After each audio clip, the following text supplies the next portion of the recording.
just even in regards to the imposter syndrome thing, uh, it's so crazy that you said it because I felt that same exact way when I really started to dive deeper into sharing my testimony.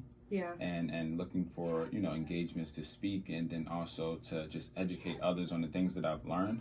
I remember getting the award at ACCC earlier this spring for being top 4 under 40 for the Alumni Association.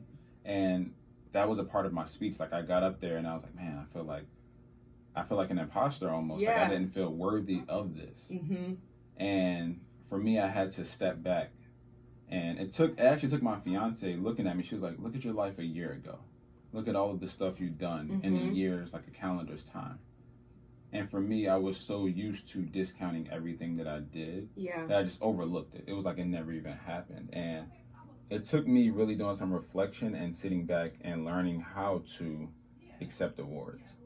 Accept the recognition, and then also applaud myself sometimes. Not in a way where I'm getting cocky or anything like that, but like, you're doing some great things. You're doing some great things. You should be proud of that, and that qualifies you to help other people. Like my testimony and your testimony, that qualifies us to help somebody else. We don't necessarily need a certification for that, or a degree for that, or recognition from somebody else. The fact that I went to 5 different colleges, I went through my situations, and I was able to build mental muscle and then also build that resiliency to get through that, I'm valuable to somebody. And I can help somebody else.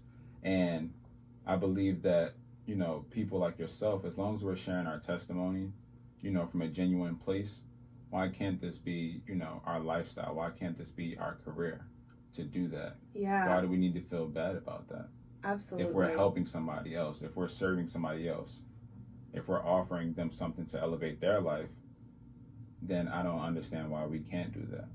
And I dealt with that for a long time. I was like, am I like doing this for the wrong reasons? I had to question my intentions a lot. And I talk to Les about that all the time. I'm like, sometimes I have to step back, like, why am I speaking at this mental health conference? Like, what are my intentions? And I have to realize that I'm truly a genuine person. That's how I was raised. Among all of the chaos around me, my parents raised me the right way. It wasn't perfect, but they raised me with the right values, and I had to realize that that's just who I am. So me going out to these conferences and me speaking, and you're requesting a fee for certain things, it's because I know that I'm going to do even greater things with that. I want to help more people, and sometimes that requires money. Sometimes that requires resources. I'm going to do the right things with this because that's who I am. So. Absolutely, and it's something